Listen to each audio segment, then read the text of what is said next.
നമസ്കാരം. വചന സമീക്ഷയുടെ പുതിയൊരു അധ്യായത്തിലേക്ക് എല്ലാ പ്രിയ പ്രേക്ഷകർക്കും സ്വാഗതം.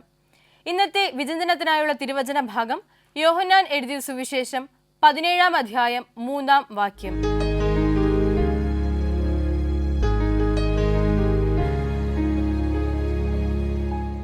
ഏക സത്യദൈവമായ നിന്നെയും നീ അയച്ചിരിക്കുന്ന യേശുക്രിസ്തുവിനെയും അറിയുന്നത് തന്നെ നിത്യജീവൻ ആകുന്നു. പലപ്പോഴും നമ്മുടെ ജീവിതത്തിൽ, നമ്മുടെ ചുറ്റുപാടുകളിൽ ഈശോയെ കണ്ടെത്തണം എന്നുള്ള വചനങ്ങൾ, വാക്കുകൾ, സന്ദേശങ്ങൾ വൈദികരിൽ നിന്നായി പലപ്പോഴും നാം കേട്ടിട്ടുണ്ട് അല്ലെങ്കിൽ കേട്ടുകൊണ്ടിരിക്കുന്നുണ്ട്. പക്ഷേ നമ്മുടെ ചുറ്റിലും ഈശോയെ അല്ലെങ്കിൽ പിതാവായ ദൈവത്തെ, ദൈവ സാന്നിധ്യത്തെ തിരിച്ചറിയുവാൻ നമുക്ക് സാധിക്കുന്നുണ്ടോ എന്നുള്ള ഒരു പരിശോധനയാണ് ഈ വചനം നമ്മളോട് ആവശ്യപ്പെടുന്നത്. ഏക സത്യമായ ദൈവത്തെയും ആ ദൈവം അയച്ചിരിക്കുന്ന യേശുക്രിസ്തുവിനെയും നമ്മുടെ ചുറ്റുമുള്ള സഹജീവികളിൽ, മനുഷ്യരിൽ, പാവപ്പെട്ടവരിൽ അല്ലെങ്കിൽ രോഗികളിൽ, നമുക്ക് പ്രിയപ്പെട്ടവർ അല്ലാത്ത ഒരു ലിസ്റ്റിൽ നിൽക്കുന്ന അല്ലെങ്കിൽ നമുക്ക് പ്രിയപ്പെട്ടവരല്ലാത്ത ഒരു പരിഗണനയിൽ നിൽക്കുന്ന ആ ഒരു ചുറ്റുപാടിൽ നിൽക്കുന്നവരിലേക്ക് ആ ഒരു ദൈവത്തെ കണ്ടെത്തുവാൻ, ദൈവസ്നേഹത്തെ, നന്മയെ കണ്ടെത്തുവാൻ നമുക്ക് സാധിക്കുന്നിടത്താണ് നിത്യജീവനിലേക്കുള്ള വഴി നമുക്ക് മുൻപിൽ തുറക്കപ്പെടുന്നത് എന്നുള്ള വലിയൊരു സത്യം ഈ വചനം നമ്മളോട് പറയാതെ പറയുന്നുണ്ട്. അങ്ങനെയെങ്കിൽ നിത്യജീവനിലേക്കുള്ള ആ യാത്ര, സ്വർഗത്തിലേക്കുള്ള യാത്ര, മരണാനന്തരമുള്ള ആ നിത്യജീവൻ പ്രാപിക്കുവാൻ, ലഭ്യമാക്കുവാൻ, നമുക്കുള്ള നന്മ മറ്റുള്ളവരിലേക്ക് പകരുവാൻ നമുക്ക് പരിശ്രമിക്കാം. അങ്ങനെ യേശുക്രിസ്തുവിനെയും പിതാവായ ദൈവത്തെയും സ്നേഹിച്ചുകൊണ്ട് മറ്റുള്ളവരിലേക്ക് വലിയ ജീവിത സന്ദേശങ്ങൾ പകർന്നുകൊണ്ട് ഒരു ഉത്തമ ക്രൈസ്തവനായി ജീവിക്കുവാൻ നമുക്ക് പരിശ്രമിക്കാം. എല്ലാ പ്രിയ പ്രേക്ഷകർക്കും ഒരിക്കൽ കൂടി വചന സമീക്ഷയുടെ ഈ അധ്യായത്തിലേക്ക് സ്വാഗതം.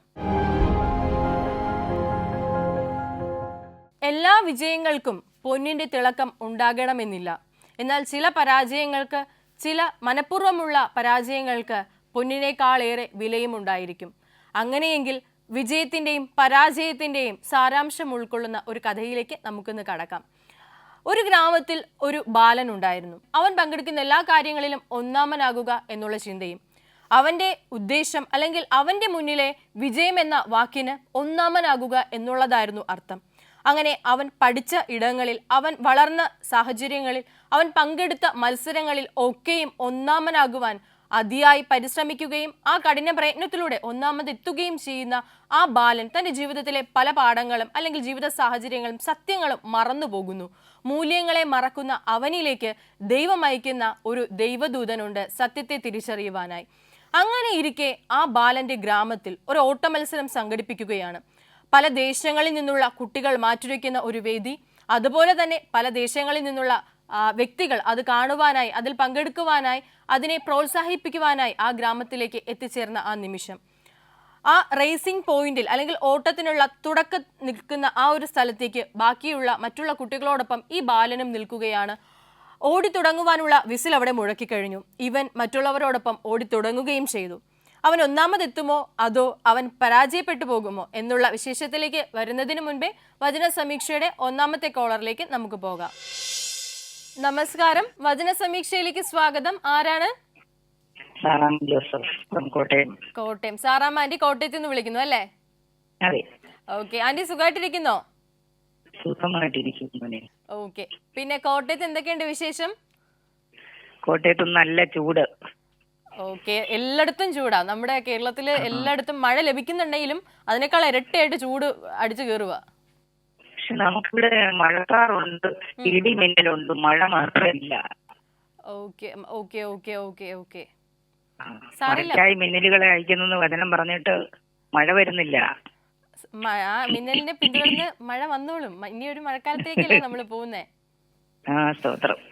അതും പ്രകൃതിയുടെ ഒരു പ്രതിഭാസമാണല്ലോ. അപ്പോ നമ്മളത് കാണുക, അനുഭവിക്കുക, അത്രേ ഉള്ളൂ. അതെ. ഓക്കെ. അപ്പൊ ആന്റി, നമുക്ക് ഒന്നാമത്തെ ചോദ്യത്തിലേക്ക് പോയാലോ?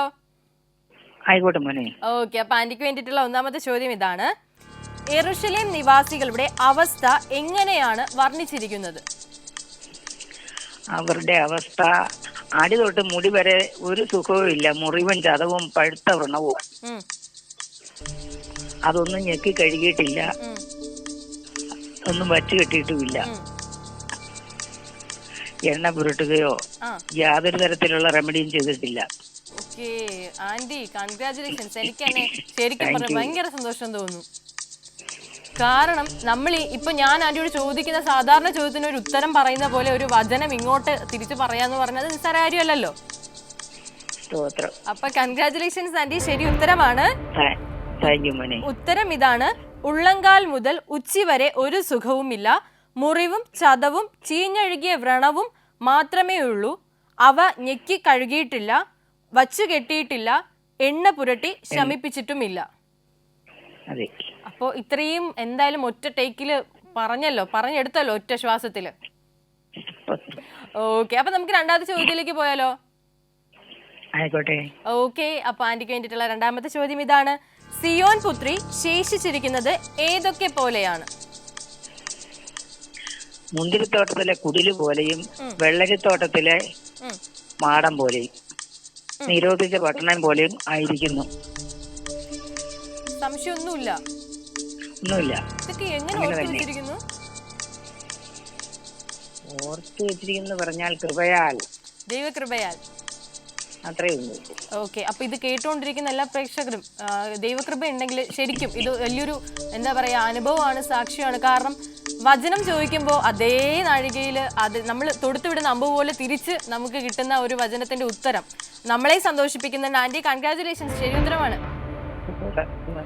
ശരി ഉത്തരം ഇതാണ്. മുന്തിരിത്തോട്ടത്തിലെ കുടിൽ പോലെയും വെള്ളരിത്തോട്ടത്തിലെ മാടം പോലെയും ഉപരോധിക്കപ്പെട്ട പട്ടണം പോലെയും. അതെ, ഇതിപ്പോ ഒരു 10 ചോദ്യത്തിനുള്ള ശരി ഉത്തരം 2 ചോദ്യത്തിലൂടെ നൽകി കഴിഞ്ഞു. അപ്പൊ ഇതിൽ ഞങ്ങൾക്കും സന്തോഷമാണ്. ആന്റി സന്തോഷം എങ്ങനെയാ പ്രകടിപ്പിക്കുക? ഒരു പാട്ട്. ഓക്കെ.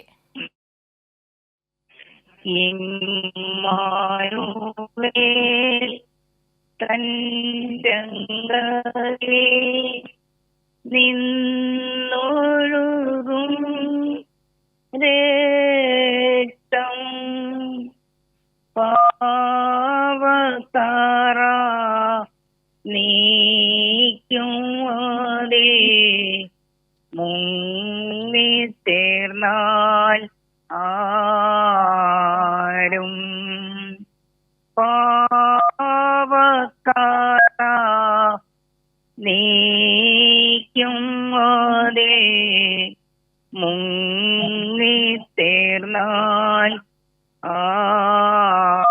ആരും എൻ പേർക്കേശു മാറിച്ചെന്നു ഞാൻ വിശ്വസിക്കുന്നു.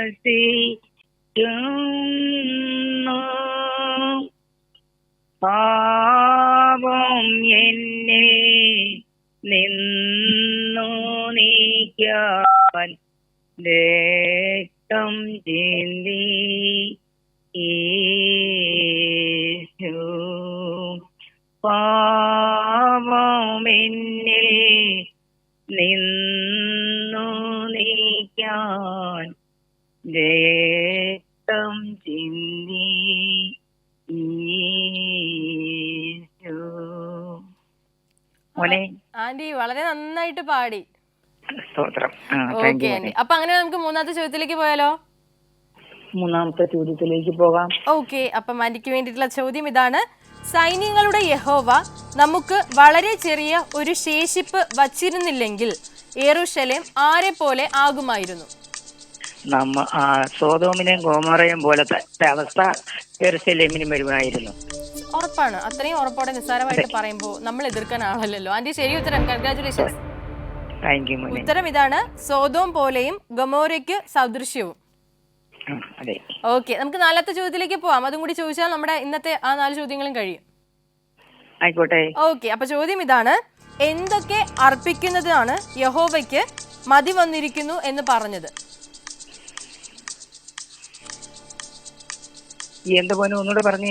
എന്തൊക്കെ അർപ്പിക്കുന്നതാണ് യഹോവയ്ക്ക് മതി വന്നിരിക്കുന്നു എന്ന് പറഞ്ഞത്? നിങ്ങളുടെ ഹന്യയാഗങ്ങളും ഹോമയാഗങ്ങളും. യെസ്, ശരി ഉത്തരമാണ് ആന്റി. കൺഗ്രാറ്റുലേഷൻസ്. അതിന്റെ ഉത്തരം ഇതാണ്. മുട്ടാടുകളെ കൊണ്ടുള്ള ഹോമയാഗങ്ങളും കൊഴുത്ത മൃഗങ്ങളുടെ മേധസ്സും കൊണ്ട്. ഓക്കെ, അപ്പൊ സന്തോഷായില്ലേ? തീർച്ചയായിട്ടും. നിങ്ങളെ കാണുന്നതും വിളിക്കുന്നതും തന്നെ വലിയൊരു അനുഗ്രഹമായിട്ട് എനിക്ക് തോന്നാറുണ്ട്. ഓക്കെ, അപ്പൊ ഇനിയും അനുഗ്രഹം തുടർന്ന് കൊണ്ട് പോണം.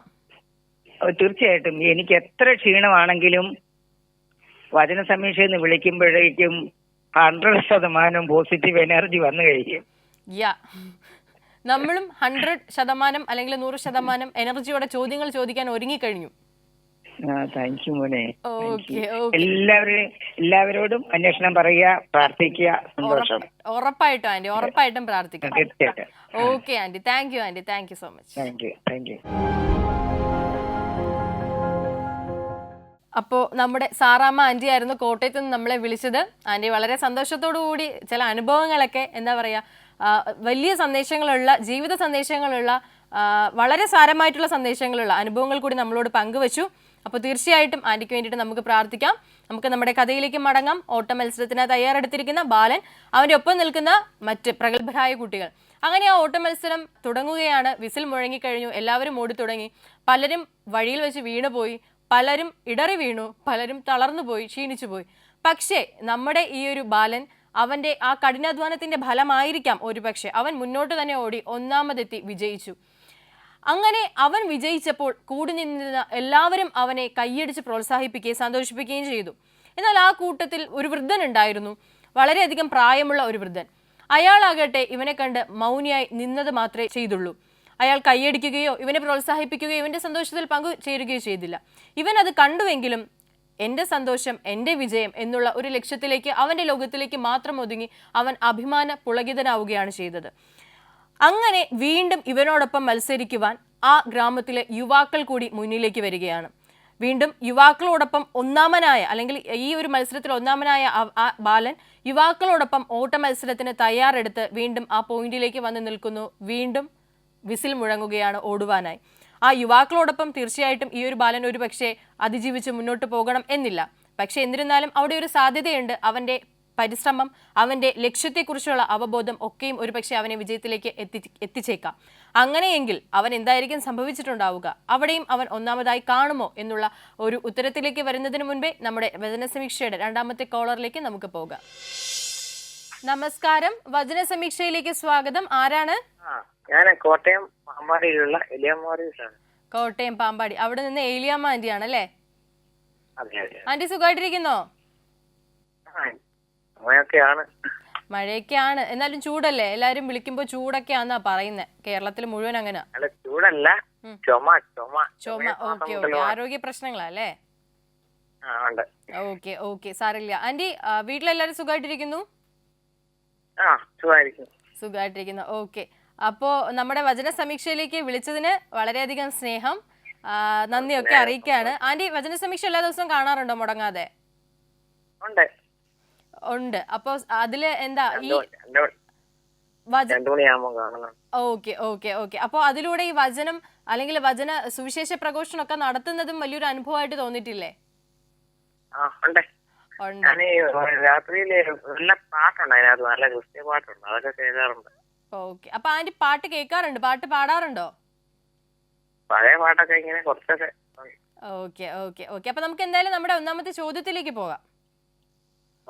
ഓക്കെ, അപ്പം ആന്റിക്ക് വേണ്ടിയിട്ടുള്ള, എലിയാമ്മ ആന്റിക്ക് വേണ്ടിയിട്ടുള്ള ഒന്നാമത്തെ ചോദ്യം ഇതാണ്: ഏതൊക്കെ മൃഗങ്ങളുടെ രക്തമാണ് യഹോവയ്ക്കായി അർപ്പിക്കുന്നതും അതിൽ യഹോവ പ്രസാദിക്കാത്തതും? കാളകളുടെയും കുഞ്ഞാടുകളുടെയും കോലാട്ടുവച്ചന്മാരുടെയും രക്തം എനിക്ക് ഇഷ്ടമല്ല. സംശയമൊന്നും ഉത്തരത്തിൽ സംശയമൊന്നുമില്ലല്ലോ അല്ലേ? ഇല്ല, ശരി ഉത്തരവാണ്. കൺഗ്രാറ്റുലേഷൻസ്. ഉത്തരം ഇതാണ്: കാളകളുടെ, കുഞ്ഞാടുകളുടെ, കോലാട്ടുകൊറ്റന്മാരുടെ. അതെ അതെ അതെ. ഇപ്പൊ സന്തോഷമായില്ലേ ആദ്യത്തെ ചോദ്യം തന്നെ ശരിയായപ്പോ? ഓക്കെ, അപ്പൊ നമുക്ക് രണ്ടാമത്തെ ചോദ്യത്തിലേക്ക് പോവാം. സന്തോഷം അങ്ങ് കളയണ്ട, കുറച്ചും കൂടി അങ്ങ് കൂട്ടാം, അതിന്റെ റേഞ്ച് അങ്ങ് കൂട്ടാം.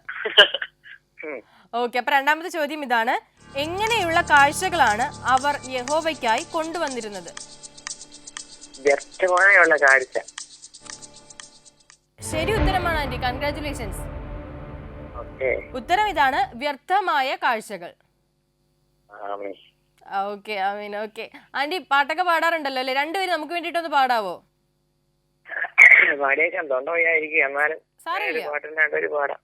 നമുക്കത് മതിയല്ലോ.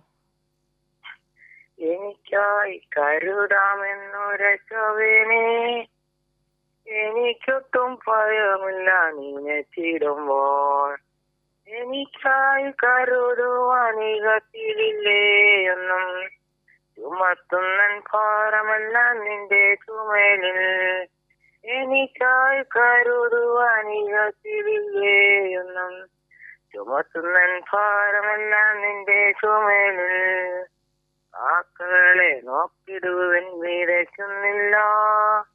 കൊയ്ത്തുകള പുരയൊന്നും നിറയ്ക്കുന്നില്ല. വയലിലെ താമരകൾ വളരുന്നല്ലോ എന്നും. വാനിലെ പറവകൾ പുലരുന്നല്ലോ. വയലിലെ താമരകൾ വളരുന്നല്ലോ എന്നും. വാനിലെ പറവകൾ പുലരുന്നല്ലോ. എനിക്കായി കരുതാമൻ ഉരച്ചവനെ.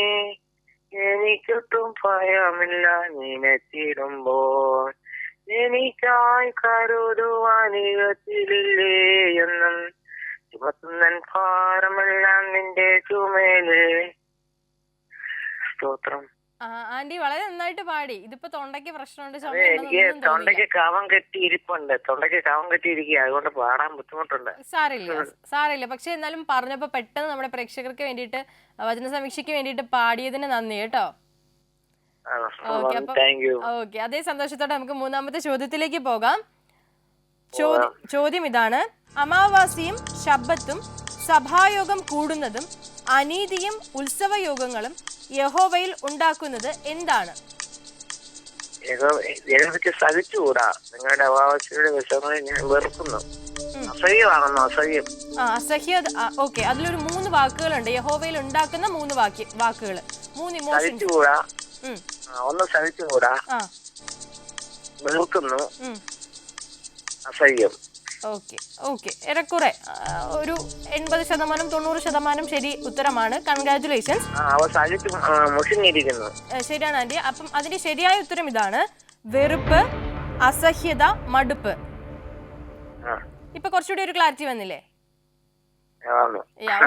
ഓക്കെ. അപ്പൊ നമുക്ക് 4ാമത്തെ ചോദ്യത്തിലേക്ക് പോവാം.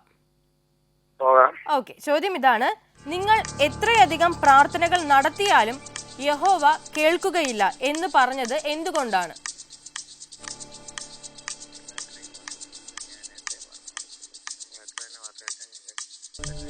നിങ്ങളുടെ കൈ രക്തം കൊണ്ട് നിറഞ്ഞിരിക്കുന്നത് കൊണ്ട് കയ്യിൽ. ഓക്കെ, അപ്പം ആന്റി അത് ഉറച്ച് ലോക്ക് ചെയ്യട്ടെ ഉത്തരം? ശരിയാണോ? ഓക്കെ, ശരിയാണ്. ഞാൻ പറയുന്നതിന് മുന്നേ തന്നെ അവള് ശരി വന്നല്ലോ. അപ്പൊ പിന്നെ എനിക്കൊന്നും തിരിച്ചു പറയാനുള്ള അവസരം പോലും തന്നില്ല. ശരി ഉത്തരം. കൺഗ്രാറ്റുലേഷൻസ്. ഓക്കെ, അപ്പൊ ആന്റി ശരി ഉത്തരം ഇതാണ്: നിങ്ങളുടെ കൈകൾ രക്തം കൊണ്ട് നിറഞ്ഞിരിക്കുന്നതിനാൽ. ഇപ്പോ 4 ചോദ്യങ്ങൾക്ക് ശരി ഉത്തരം നൽകിയിട്ടുണ്ട്. ഒരു പാട്ട് പാടിയിട്ടുണ്ട്. ആരോഗ്യ പ്രശ്നങ്ങൾ ഉണ്ടായിരുന്നിട്ടും നമ്മളോട് സംസാരിച്ചിട്ടുണ്ട്. അപ്പോ വലിയൊരു ദൈവകൃപയാണ് നൽകിയത് എന്നുള്ളൊരു തിരിച്ചറിവ് ഞങ്ങൾക്കും ഉണ്ട്. അപ്പൊ ആന്റിക്കും അത് എന്തായാലും തീർച്ചയായിട്ടും ഒരു കൃപ അഭിഷേകം തിരിച്ചറിയാൻ പറ്റുന്നുണ്ടാവുമല്ലോ. അപ്പൊ ഒത്തിരി വാക്യങ്ങളൊക്കെ നമുക്ക് മനസ്സിലാക്കാൻ സാധിക്കുന്നു. അതെ. അപ്പം ഇതേ തീക്ഷ്ണതയില്, ഇതേ തീവ്രതയില് എന്താ പറയാ, ഈശോയെ മുറുകെ പിടിച്ച് മുന്നോട്ട് പോകാൻ സാധിക്കട്ടെ, പ്രാർത്ഥിക്കുന്നു. Okay, thank you aunty. Thank U. കോട്ടയത്ത് നിന്നുള്ള ഏലിയമ്മ ആന്റി ആയിരുന്നു നമ്മളെ വിളിച്ചത്. ഏറ്റവും സന്തോഷകരമായിട്ടുള്ള ഒരു കോൾ കൂടിയായിരുന്നു. അപ്പൊ ആന്റിക്ക് വേണ്ടിയിട്ട് ആ ഒരു ആരോഗ്യത്തിനെ ഒക്കെ സമർപ്പിച്ച് ഈശോയുടെ മുന്നിൽ നമുക്ക് പ്രാർത്ഥിക്കാം. നമ്മുടെ കഥയിലേക്ക് തന്നെ മടങ്ങാം. ആ യുവാക്കളോടൊപ്പം ഓട്ടത്തിന് ഇറങ്ങിയ ആ ബാലൻ ആ ഒരു ഓട്ടത്തിലും അല്ലെങ്കിൽ ആ ഒരു മത്സരത്തിലും ഒന്നാമനായി മത്സരം അവസാനിപ്പിക്കുകയാണ്. വീണ്ടും അവന്റെ ചുറ്റിലും കൂടിയ ആളുകൾ എല്ലാവരും തന്നെ അവനെ കൈയടിച്ച് പ്രോത്സാഹിപ്പിക്കുന്നു, അവന്റെ സന്തോഷത്തിൽ പങ്കുചേരുന്നു. എന്നാൽ നേരത്തെ എങ്ങനെയാണോ ആ വൃദ്ധൻ നിന്നത്, ഒരനക്കവുമില്ലാതെ അവനെ നോക്കി ചിരിക്കാതെ, കൈയടിക്കാതെ, പ്രോത്സാഹിപ്പിക്കാതെ ഇപ്പോഴും മൗനിയായി അയാൾ നിൽക്കുകയാണ്. ഇത് കണ്ട് അവൻ സഹിയിട്ടു, അവന്റെ ക്ഷമ നശിച്ചു. അവൻ അയാളുടെ അടുത്തേക്ക് പോയിട്ട് ചോദിക്കുകയാണ്: അല്ലയോ അപ്പുപ്പ, ഒന്നുമില്ലെങ്കിലും ഞാൻ ഇത്രയും വലിയൊരു വിജയമാണ് കൈവരിച്ചത്. അങ്ങേക്ക് എന്നെ നോക്കി ഒന്ന് ചിരിക്കാമായിരുന്നു, അല്ലെങ്കിൽ കൈയടിച്ച് പ്രോത്സാഹിപ്പിക്കാമായിരുന്നു. എന്നിട്ടും താങ്കൾ എന്തുകൊണ്ട് എന്നോട് അത് കാണിച്ചില്ല? അപ്പോൾ അപ്പൂപ്പൻ പറയുന്നുണ്ട്: ഞാനൊരു പന്തയം വയ്ക്കാം, അല്ലെങ്കിൽ ഞാനൊരു ഓട്ട മത്സരം നടത്താം. അതിൽ നീ വിജയിക്കുകയാണെങ്കിൽ തീർച്ചയായിട്ടും ഞാൻ അത് കൈയടിച്ച് നിന്നെ അനുമോദിക്കുന്നതായിരിക്കും. അപ്പോൾ അവൻ കൂടുതൽ ഉന്മേഷഭരിതനാവുകയാണ്. വീണ്ടും ഓടാമല്ലോ, എൻ്റെ ഏറ്റവും വലിയ പരിശ്രമത്തിന്റെ ഫലമായിട്ട് ഉള്ള 1ാം സ്ഥാനം വീണ്ടും നിലനിർത്തുവാൻ അവൻ ഏറെ ആഗ്രഹിക്കുന്നു. അങ്ങനെ വീണ്ടും ഓട്ട മത്സരത്തിനായി തയ്യാറെടുക്കുന്നു. ആ അവസരത്തിൽ അപ്പൂപ്പൻ രണ്ടുപേരെ അവൻ്റെ അടുത്തേക്ക് കൊണ്ടുവന്നിട്ട് പറയുന്നുണ്ട്, നീ പരാജയപ്പെടുത്തേണ്ടത് അല്ലെങ്കിൽ നീ ഒന്നാമനാകേണ്ടത് ഇവരിലൂടെയാണ്, അല്ലെങ്കിൽ ഇവരെ പിന്തള്ളിയാണ്. അവൻ നോക്കിയപ്പോൾ ഒരു മുടന്തനായ ഒരു വൃദ്ധനും ഒപ്പം തന്നെ കണ്ണിന് കാഴ്ചയില്ലാത്ത വൃദ്ധയായ ഒരു സ്ത്രീയും. ഇവരോടൊപ്പമാണോ ഞാൻ ഓടേണ്ടത് എന്ന പുച്ഛത്തോടെ അവൻ ഓട്ട മത്സരത്തിന് തയ്യാറെടുക്കുന്നു. പക്ഷേ ഇത് കേൾക്കുമ്പോൾ നമുക്കും ഒരുപക്ഷെ ഒരു സംശയം തോന്നാം. എന്തെങ്കിലും അല്ലെങ്കിൽ എന്തോ ഒരു ഉദ്ദേശത്തോടു കൂടി, ഒരുപക്ഷെ ദുരുദ്ദേശമായിരിക്കാം അല്ലെങ്കിൽ നല്ല ഉദ്ദേശമായിരിക്കാം, ആ വൃദ്ധൻ അവനെ ഇത്തരത്തിലുള്ള ഒരു പരീക്ഷണം നൽകിയത്. എന്തായിരിക്കാം അദ്ദേഹത്തിന്റെ മനസ്സിലുണ്ടായിരുന്നത്, അല്ലെങ്കിൽ എന്തായിരിക്കാം അവന് ഉൾക്കാഴ്ച നൽകുന്ന ആ സന്ദേശം എന്നുള്ളത് ആ മത്സരത്തിന്റെ അന്ത്യത്തിലെ നമുക്ക് അറിയാൻ സാധിക്കുകയുള്ളൂ. പക്ഷെ അതിലേക്ക് പോകുന്നതിന് മുൻപേ നമ്മുടെ വചന സമീക്ഷയുടെ ഇന്നത്തെ അവസാനത്തെ കോളറിലേക്ക് നമുക്ക് പോകാം. നമസ്കാരം, വചന സമീക്ഷയിലേക്ക് സ്വാഗതം. ആരാണ്? സുഖമായിട്ടിരിക്കുന്നോ? നല്ല എനർജറ്റിക് ആയിട്ടുള്ള വാക്കുകളൊക്കെ ആണല്ലോ. അപ്പോ വീട്ടിലെല്ലാരും സുഖമായിട്ടിരിക്കുന്നു? തന്നെ ഉള്ളൂ. Okay okay okay. അപ്പം എല്ലാ കാര്യങ്ങളും ചെയ്യാനൊക്കെ സമയം ഒരുപാട് ഉണ്ടാവുമല്ലോ. ഓക്കെ. അപ്പൊ ആന്റി, നമ്മുടെ വചന സമീക്ഷയുടെ ഒന്നാമത്തെ ചോദ്യത്തിലേക്ക് നമുക്ക് പോയാലോ? ഓക്കെ. അപ്പൊ ആന്റിക്ക് വേണ്ടിയുള്ള ഒന്നാമത്തെ ചോദ്യം ഇതാണ്: നിങ്ങൾ പ്രാർത്ഥിക്കുവാൻ കൈ മലർത്തുമ്പോൾ യഹോവ എന്തു ചെയ്യും? കണ്ണുകൾ എന്റെ കണ്ണു മറച്ചുകളയും. ഓക്കെ ആന്റി, ശരി ഉത്തരമാണ്. കൺഗ്രാറ്റുലേഷൻസ്. ഉത്തരം ഇതാണ്: തന്റെ കണ്ണുകൾ നിങ്ങളിൽ നിന്ന് മറച്ചു കളയും. ഓക്കെ. അപ്പൊ നമുക്ക് രണ്ടാമത്തെ ചോദ്യത്തിലേക്ക് പോകാം. ഓക്കെ. ചോദ്യം ഇതാണ്: തന്റെ ജനത്തിൽ നിന്നും എന്തൊക്കെ നീക്കിക്കളയണമെന്നാണ് യഹോവ ആഗ്രഹിക്കുന്നത്?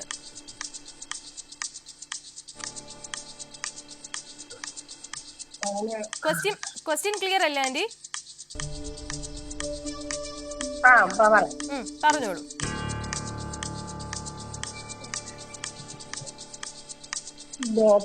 നിങ്ങളുടെ പ്രവൃത്തികളുടെ ദോഷത്തെ ഒരു 30-40% ഉത്തരം വന്നിട്ടുണ്ട്. കുറച്ചും കൂടി ഒന്ന് പറയാൻ പറ്റുമോ? ഒന്ന് ശ്രമിച്ചു നോക്കിയേ.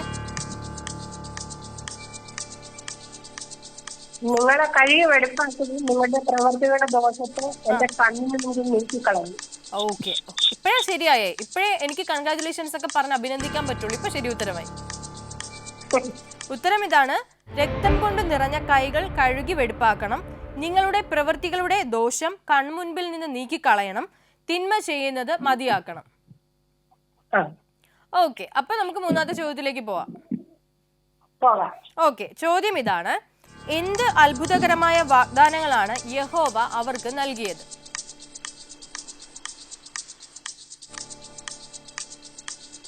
പറഞ്ഞോളൂ. എന്ത് അത്ഭുതകരമായ വാഗ്ദാനമാണ് യഹോവ അവർക്ക് നൽകിയത്? നിങ്ങളുടെ പാപങ്ങൾ കടുംചുവപ്പായിരുന്നാലും ഹിമം പോലെ വെളുപ്പിക്കും ആയിത്തീരും. ഓക്കെ. രട്ടാമ്പരം പോലെ ചുവപ്പായിരുന്നാലും പഞ്ഞി പോലെ ആയിത്തീരും. ഓക്കെ. കുഴപ്പമില്ല, ഏകദേശം ഏറെക്കുറെയൊക്കെ എത്തിച്ചിട്ടുണ്ട്, ഉത്തരത്തിലോട്ട് വന്നിട്ടുണ്ട്. എന്തായാലും കൺഗ്രാറ്റുലേഷൻസ്. ആ ഒരു എഫേർട്ട് ഉണ്ടല്ലോ ഇത്രയും പറയാനുള്ള ഒരു ഇത്. അപ്പോൾ അതിന്റെ ഉത്തരം, ശരി ഉത്തരം ഇതാണ്: അവരുടെ പാപങ്ങൾ കടും ചുവപ്പായിരുന്നാലും ഹിമം പോലെ വെള്ളയാകും, അവ രക്തവർണം പോലെ ചുവപ്പായിരുന്നാലും കമ്പിളി പോലെ ആയിത്തീരും. ഇപ്പൊ കുറച്ചുകൂടെ ഒരു ക്ലാരിറ്റി വന്നില്ല ഉത്തരത്തില്? Okay okay okay. പിന്നെ ആന്റി, എന്നാ അങ്ങനെയാണെങ്കിൽ നമുക്ക് നാലാമത്തെ ചോദ്യം കൂടി ചോദിക്കാമല്ലോ. അപ്പൊ അവസാനത്തെ ചോദ്യം ആകുമല്ലോ. ഓക്കെ. അപ്പം നാലാമത്തെ ചോദ്യം ഇതാണ്: ഏത് അവസ്ഥയിലാണ് ദൈവമക്കൾക്ക് ദൈവത്തിന്റെ അനുഗ്രഹം ലഭിക്കുന്നതും നഷ്ടമാകുന്നതും?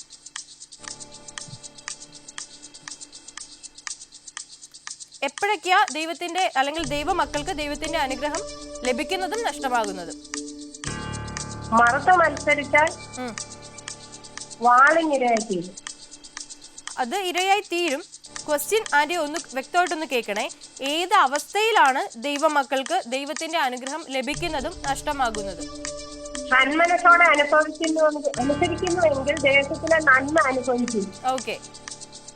എതിർത്ത് നിഷേധിക്കുന്നുവെങ്കിലോ നിങ്ങൾ വാളിനിരയായി തീരും. ഓക്കെ, അത്രേ ഉള്ളൂ. അതാണ് ശരി ഉത്തരം. കൺഗ്രാറ്റുലേഷൻസ്.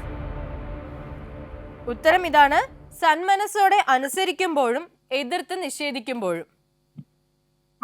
ഓക്കെ അല്ലേ? ഞാനൊരു 4 വരി പാട്ട് കൂടെ പാടിക്കുന്നു. Okay aunty.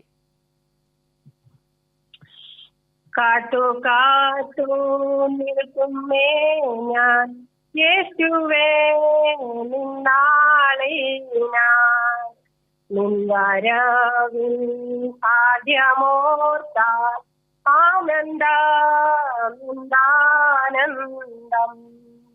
ലക്ഷ്യമെല്ലാം കാണുമേ മൽപ്രിയ മാനാളനെ ഇന്നുമേ വന്നിടുമോ പൊന്മുഖം ഞാൻ നോക്കിയില്ല. വളരെ നന്നായിട്ട് പാടി ആന്റി, നല്ലൊരു കയ്യടി. ഓക്കെ, അപ്പൊ ആന്റി എന്തായാലും 4 ചോദ്യങ്ങൾക്ക് ശരി ഉത്തരമായതിന് കൺഗ്രാറ്റുലേഷൻസ്. ഇനിയും വിളിക്കുക കേട്ടോ. വിളിക്കാം. Okay aunty, thank you. അപ്പോൾ ആലീസ് ആന്റിയാണ് നമ്മളെ വിളിച്ചത്. ആന്റി വളരെ സന്തോഷത്തോടെ പാട്ടൊക്കെ പാടിത്തന്നു. ആന്റിക്കും ആന്റിയുടെ കുടുംബത്തിനും വേണ്ടിയൊക്കെ നമുക്ക് പ്രാർത്ഥിക്കാം. നമുക്ക് നമ്മുടെ കഥയിലേക്ക് അല്ലെങ്കിൽ അതിന്റെ അവസാനത്തിലേക്ക് കടക്കാം. ആ ഒരു മത്സരത്തിൽ ഒരു വൃദ്ധനായിട്ടുള്ള അല്ലെങ്കിൽ മുടന്തനായിട്ടുള്ള വൃദ്ധനോടൊപ്പം വൃദ്ധയായിട്ടുള്ള അന്ധയായ ആ ഒരു വൃദ്ധയോടൊപ്പം മത്സരിച്ച് അവൻ ഒന്നാമതെത്തുകയാണ്. പക്ഷേ ആ ഒരു അവസരത്തിൽ ഇതിനു മുൻപ് 2 തവണയും അവനെ പ്രോത്സാഹിപ്പിച്ച ചുറ്റിലും കൂടി നിന്ന ഒരാൾ പോലും കൈപൊക്കിയില്ല, അവന് വേണ്ടി കൈകൊട്ടിയില്ല, അവന് വേണ്ടി പൊട്ടിച്ചിരിച്ചില്ല. നിശബ്ദമായ ആരവങ്ങൾക്കിടയിൽ അല്ലെങ്കിൽ ആൾക്കൂട്ടത്തിനിടയിൽ ഒറ്റപ്പെട്ട ഒരു കുട്ടിയെപ്പോലെ ഇവൻ പകച്ചു നിന്നുപോയി. അവൻ തിരിച്ച് വൃദ്ധന്റെ അടുത്തേക്ക് ചെന്നിട്ട് ചോദിക്കുകയാണ്, ഞാൻ എങ്ങനെയാണ് വിജയിക്കേണ്ടത്? ഞാനിപ്പോൾ വിജയിച്ചിട്ടും എന്തുകൊണ്ടാണ് ഇവരൊന്നും കൈയടിക്കാത്തത് എന്നുള്ളത്. അപ്പോൾ ആ വൃദ്ധൻ പറഞ്ഞു കൊടുക്കുന്നു, ഞാൻ ഒരവസരം കൂടി നിനക്ക് നൽകാം. നീ ചെയ്യേണ്ടത് ഒന്നാമതിനെത്തുക എന്നുള്ളതല്ല, ഇവരോടൊപ്പം നീ ഒന്നാമനാവുക, അല്ലെങ്കിൽ ഇവരെ കൂടി കൂട്ടി നീ ഒന്നാമതെത്തുക എന്നുള്ളത്. ആ ഒരു വലിയ ദൗത്യം നിന്നെ ഏൽപ്പിക്കുന്നു. ആ അവസരത്തിൽ അവൻ മടങ്ങി ചെന്ന് ആ 2 വൃദ്ധരുടെയും കൈകൾ പിടിച്ച് അവരുടെ വേഗതയ്ക്ക് അനുസരിച്ച് അവൻ നടന്ന് 3 പേരും ഒരുമിച്ച് ആ ഫിനിഷിംഗ് ലൈൻ കടന്ന് മുന്നിലേക്ക് പോയി. എന്നാൽ ഇതേ സമയം അവന് വേണ്ടി അല്ലെങ്കിൽ അവന് ചുറ്റും നിശബ്ദരായി നിന്ന ജനം ഉറക്കെ വിളിച്ചു കൂവി അവരെ പ്രോത്സാഹിപ്പിക്കുവാൻ തുടങ്ങി, കൈയടിക്കാൻ തുടങ്ങി. ആ ഒരു നിമിഷത്തിൽ, തെല്ലിട നേരത്തിൽ, ആ ഒരു നിമിഷങ്ങളുടെ വ്യത്യാസത്തിൽ അവൻ തിരിച്ചറിഞ്ഞ ഒരു സത്യമുണ്ട്. വിജയത്തിന് ഒരിക്കലും ഒന്നാമനാവുക എന്നുള്ള അർത്ഥമല്ല, പിന്നെയോ കൂടെയുള്ളവരെ കൂടി പരിഗണിച്ചുകൊണ്ട് മുന്നിലേക്ക് പോകുമ്പോൾ ആ നേട്ടങ്ങൾക്കാണ് മധുരം ഉണ്ടാവുക എന്നുള്ളത്. ആ നിമിഷത്തിൽ ആ വൃദ്ധനും അവനു വേണ്ടി കൈകൾ കൊട്ടി അവനെ സന്തോഷിപ്പിച്ചു. പ്രിയമുള്ളവരെ, നമ്മുടെ ജീവിതത്തിലും പലപ്പോഴും ജീവിതത്തിൽ ഒന്നാമനാകുവാനുള്ള യാത്രകൾക്കിടയിൽ, നെട്ടോട്ടങ്ങൾക്കിടയിൽ നമ്മൾ പലരെയും മറന്നു പോകുന്നുണ്ട്. അവിടെയൊക്കെയും ആ ഒരു ഒന്നാമനാവുക എന്നുള്ള ലക്ഷ്യം വിട്ടുകൊണ്ട് നമ്മുടെ ജീവിതത്തിന്റെ സായാഹ്ന നിമിഷങ്ങളിലേക്ക്, വാർദ്ധക്യത്തിലേക്ക്, അവസാനങ്ങളിലേക്ക് നമ്മൾ കടക്കുമ്പോൾ പിന്തിരിഞ്ഞു നോക്കുവാൻ എന്തെങ്കിലും ഒരു സത്ത, എന്തെങ്കിലും ഒരു ഫലം, എന്തെങ്കിലും ഒരു നന്മ നമ്മുടെ ജീവിതത്തിൽ ഉണ്ടാകണം. അങ്ങനെയെങ്കിൽ ഒന്നാമനാവുക അല്ലെങ്കിൽ വിജയിക്കുക എന്നതിനേക്കാൾ ഉപരി മറ്റുള്ളവർക്ക് വേണ്ടി പരാജയങ്ങൾ ഏറ്റെടുക്കുവാൻ, മറ്റുള്ളവരെ കൂടി പരിഗണിക്കുവാൻ, മറ്റുള്ളവരെ വിജയത്തിലെത്തിച്ച് മാറി നിന്ന് ചിരിക്കുവാൻ നമുക്ക് സാധിക്കണം.